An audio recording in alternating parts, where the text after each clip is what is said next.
তো বন্ধুরা, আজকে কিন্তু নিয়ে চলে এসেছি দুর্দান্ত কাঁকড়া রেসিপি। আর রেসিপিটা কীভাবে বানাই সম্পূর্ণটা আপনাদের সাথে শেয়ার করব। তার আগে ইন্ট্রোটা দিয়ে নিই। আমি শুভাশিস, আর আপনারা দেখতেছেন ভারতী রান্নাঘর কুকিং চ্যানেল। আর আজকে কিন্তু আমাদের কিন্তু এখানে সুন্দরবন বা দীঘার মতো কাঁকড়া নেই, আমাদের এখানে ছোটো ছোটো কাঁকড়া হয়। তো বাজার থেকে কাঁকড়া নিয়ে এসেছি। সাথে আমি পেঁয়াজ, এটা গোটা বড়ো সাইজের পেঁয়াজ কেটে নিয়েছি। আর এখানে নিয়েছি আদা রসুন। তো এখন আদা রসুন আর কাঁচা লঙ্কার একটা পেস্ট বানাবো, তারপর রান্নাটা শুরু করব। তো রান্না শুরু করার জন্য প্রথমেই কড়াই দিয়ে নিচ্ছি আমি 100 মিলির মতো তেল। আর তেল গরম হয়ে গেছে বন্ধুরা, আর এখন এর মধ্যে দিয়ে নেব কেটে রাখা যে পেঁয়াজটা, সেটা।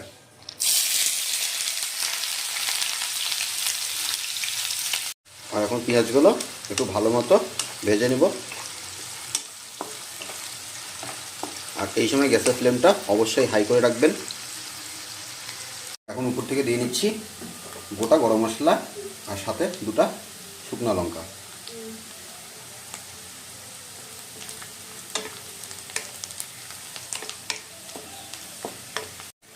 তো পেঁয়াজটা আমাদের কিন্তু ভাজা হয়ে গেছে। আর এখন এর মধ্যে দিয়ে নেব আদা রসুন আর কাঁচা লঙ্কার পেস্ট।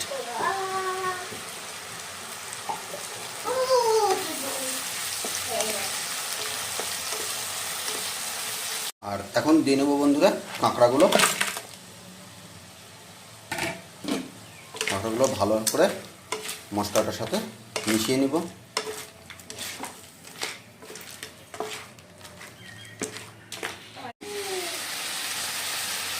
আর এখন বন্ধুরা দিয়ে নিচ্ছি স্বাদ মতো লবণ। লবণটা কিন্তু আপনারা এই সময় দিবেন, যাতে লবণটা কাঁকড়ার মধ্যে ভালো মতো ঢুকে যাবে।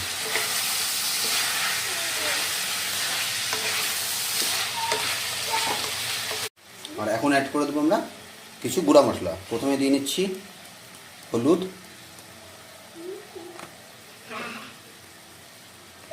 তারপর দিব লাল লঙ্কার গুঁড়ো,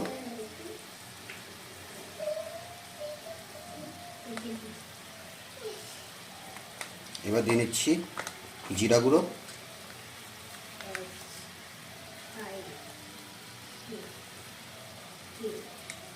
আর এখন দিয়ে নেব ধনে গুঁড়ো।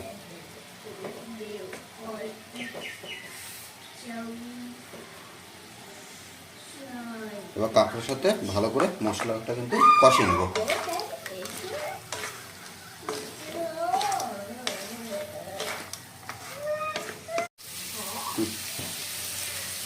আর এখন বন্ধুরা কালারের জন্য দিয়ে নিচ্ছি কাশ্মীরি লাল লঙ্কার গুঁড়ো। এটা কিন্তু ঝালের জন্য না, শুধুমাত্র রঙের জন্য।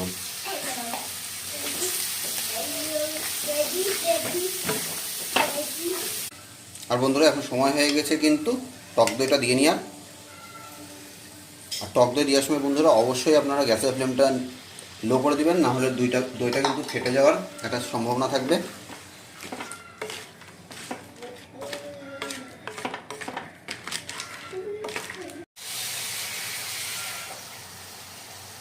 আর বন্ধুরা এখন দিয়ে নেব পরিমাণ মতো জল।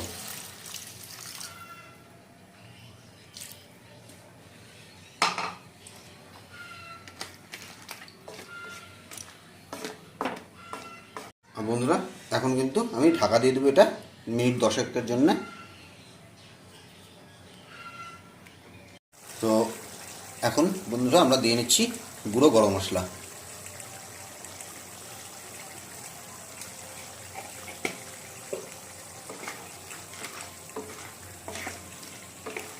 বন্ধুরা আমাদের কাঁকড়া কিন্তু একদম রেডি হয়ে গেছে।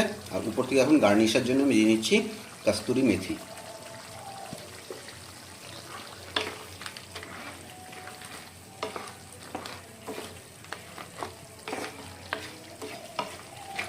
একটা অপূর্ব সেন্ট বেরিয়েছে। আর অনুরোধ রইল বন্ধুরা, আপনারা কিন্তু একবার বাড়িতে অবশ্যই এভাবে কাঁকড়া রান্না করে খাওয়ার। তো যদি ভিডিওটা আপনাদের ভালো লেগে থাকে তাহলে লাইক করে দিন, কমেন্ট করে জানাবেন কেমন হলো আজকের ভিডিও। আর যদি কোনো নতুন বন্ধু চ্যানেলে এসে থাকেন তো সাবস্ক্রাইব করে অবশ্যই আমাদের পাশে থাকবেন। দেখা হচ্ছে পরবর্তী কোনো ব্লগে। টাটা।